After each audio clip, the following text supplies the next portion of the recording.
Oh, for Real Madrid versus Arsenal last night, wow, what an exciting game and a sad one for Madrid fans. Of course, they shot themselves in the foot when they lost 3-0 in the first leg. That scoreline was really huge for a team like Arsenal. And Arsenal have had one of the best defense in the league, not just in league in Europe this season. So we all know that it will be a tough task for Real Madrid to do the comeback. And not just any Real Madrid, but this Real Madrid this season. This Real Madrid have been poor this season. They have been struggling to win most of their games, even in the Champions League in the early stages. You could see they barely qualified to the next round.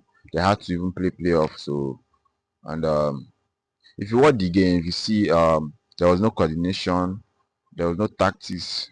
It was more they were just relying on individual brilliance, the likes of Vinicius, Rodrigo Mbappe, or Bellingham to create something magical. But it didn't happen on the night against Arsenal. And again, they started the game, you know, with pressure as much expected, but they failed to score in the early stages of the game, which gave Arsenal confidence.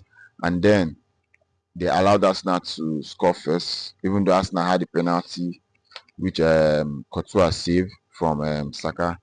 But they allowed Arsenal to score first in the second half, which they came back from they scored a goal from Saliba's mistake.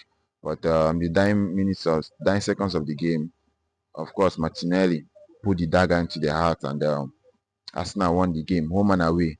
This means that the 4 games these two teams have met in the Champions League, Real Madrid have managed to score only 1 goal. It's really poor for Madrid, but a good one for Arsenal. Just seems like Arsenal are the antidote to Madrid's success in the Champions League.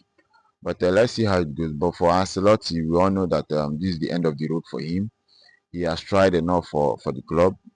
In his 2 spells at the club, he has won three Champions League and about 2 La Liga and other trophies. The Copa del Rey, Club World Cup, Super Cup, and all that. So he has done enough for Real Madrid. So it's high time he hangs his boots. You understand? He should just go.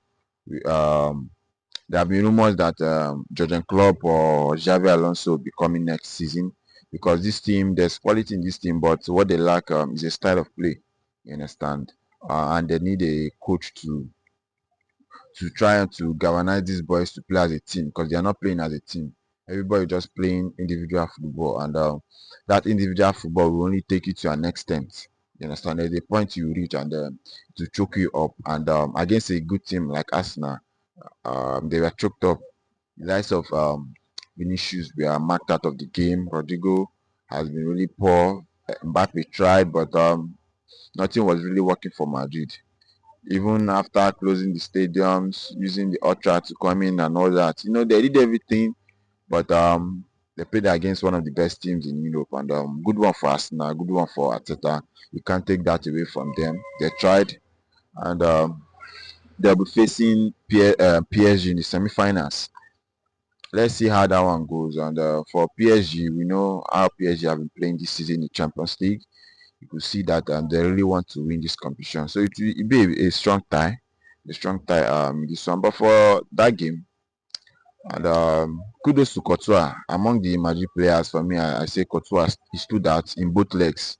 He made a lot of saves in the first leg, and also in the second leg too. He made a lot of saves, and of course, that penalty save was really crucial.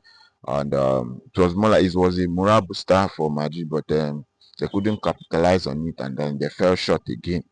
Madrid defense have been really, really poor this season. But you can't really judge them because most of their defenders have been out. You understand? The likes of Carvajal, the likes of Militao, the likes of Alaba. I think his time is done in the club. So um, there will be a reshuffle for Madrid in that defense. And of course, Madrid, they are lacking in number 10. Bellingham, you see, Bellingham is not in number 10. Bellingham is more of a box-to-box player. That kind of player gives you the energy going forward and coming back. So Madrid will be busy in the transfer window to get especially their defense, to sort out their defense and their midfield. But kudos to Arsenal.